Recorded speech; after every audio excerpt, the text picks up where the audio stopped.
il y a des gens qui ne savent même pas où est leur vésicule biliaire et qui se préoccupent de savoir ce que c'est l'ARN messager.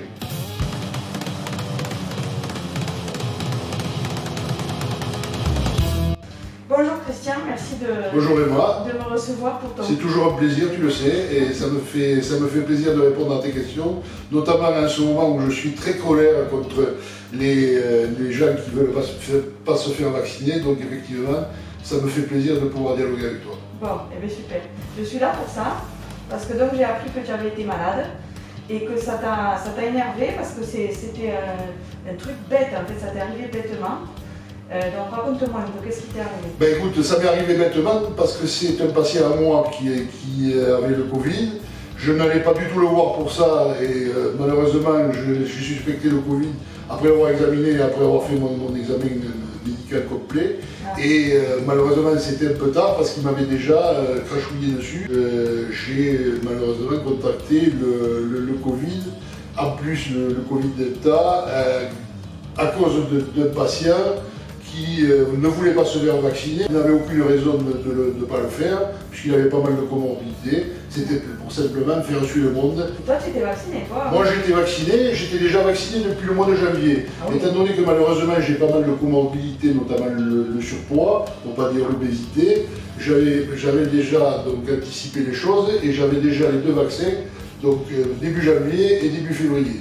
Malgré ça, tu l'as eu mauvais. Alors, malgré ça, je l'ai eu mauvais, mais je suis persuadé qu'il y a probablement une petite baisse d'immunité puisqu'il y avait plus de 6 mois que j'avais été vacciné. Mais je suis persuadé que si je n'avais pas été vacciné, j'aurais pas pu rester chez moi, j'aurais dû partir en réanimation.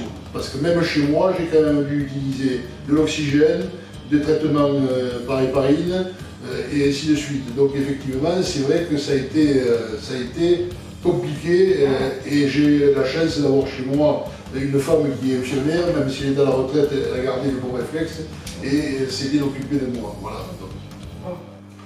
Heureusement, tu avais toute l'équipe médicale. J'avais toute l'équipe médicale, en plus de ça, bon, j'avais ma fille mais qui n'est pas dans le milieu médical, mais qui m'a beaucoup aidé, nos infirmières, le docteur Mathilde Lemoine qui s'est très bien occupé de son confrère parce qu'effectivement elle avait quelques craintes qui terminent à l'hôpital, donc elle a tout fait pour qu'il n'y aille pas. Et je la remercie ici puisque je n'y suis pas allé finalement. Voilà. Eh bien, tant mieux, super.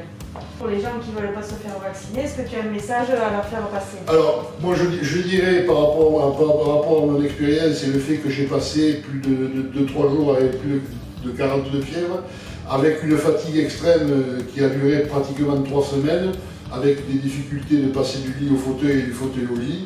J'avais l'impression de monter l'Everest et sans oxygène. Donc effectivement, c'était un peu compliqué. Le message que je voudrais passer, c'est un ras-le-bol d'entendre des gens qui n'y connaissent rien, qui ne savent même pas de quoi ils parlent, et faire des commentaires sur la vaccination et dire aux autres de ne pas se vacciner. S'ils veulent ne pas se vacciner, ça les regarde, mais il faut qu'ils se disent qu'ils vont contaminer les autres et qu'ils risquent de contaminer leur famille. Et malheureusement d'entraîner avec eux des professionnels de santé qui se donnent à fond pour soigner tous ces gens-là. Actuellement, en réanimation en France, 8 patients sur 10 qui sont en réanimation ne sont pas vaccinés. Ah ouais. Et dans la Fenouillade aussi? Alors, dans le Fenouillade, on est pareil que partout en France, donc on dépend de l'hôpital de Perpignan. Et effectivement, quand on discute avec nos confrères hospitaliers, on a cette notion-là. Voilà, il y en a ras-le-bol. Franchement, je pousse un cri pour que les gens se fassent vacciner parce qu'il y en a marre. Ça c'est clair. Écoutez le docteur. Oui. Et encore en plus colère quand je vois des soignants qui ne veulent pas se faire vacciner. Un, parce qu'ils engagent leur pronostic, et deux, parce qu'ils peuvent engager le pronostic des gens qui soignent. Donc voilà, c'était un peu un coup de gueule, parce que je considère qu'actuellement on entend tellement de conneries sur ce virus, sur ce que ça donne ou ce que ça donne pas. Je retiendrai le discours de Claude Malhuret au Sénat, il y a quelques jours en arrière, où il disait il y a des gens qui ne savent même pas où est leur vésicule biliaire et qui se préoccupent de savoir ce que c'est l'ARN messager. Si je peux vous demander de faire quelque chose, vaccinez-vous et faites vacciner les autres. Ça vous permettra, comme ça, de pouvoir voir vos enfants, vos petits-enfants. J'espère que, malgré le fait d'avoir enlevé le masque, j'ai pu être entendu. Oui, il n'a pas le masque parce que je suis assez loin, ça va. Voilà. Et m'a été à distance, je me suis permis d'enlever le masque pour Voilà. que le discours que j'essaie de vous amener soit audible. Et qu'on voit qu'il n'est pas content. Voilà. Que je ne suis pas content, même si j'ai récupéré de mon Covid. Bon. C'était un peu pour apporter ce témoignage. Bon, je vous rassure, depuis que j'ai repris mon boulot, je continue à soigner des gens. Ça c'est dit. Ça c'est dit. Voilà. Bon, et bien, Christian, je te remercie beaucoup. Et écoute, c'est toujours un plaisir, je te l'ai dit, Emma, et j'espère que mon coup de gueule pourra effectivement permettre de faire vacciner plus de gens. Voilà. J'espère aussi. Voilà.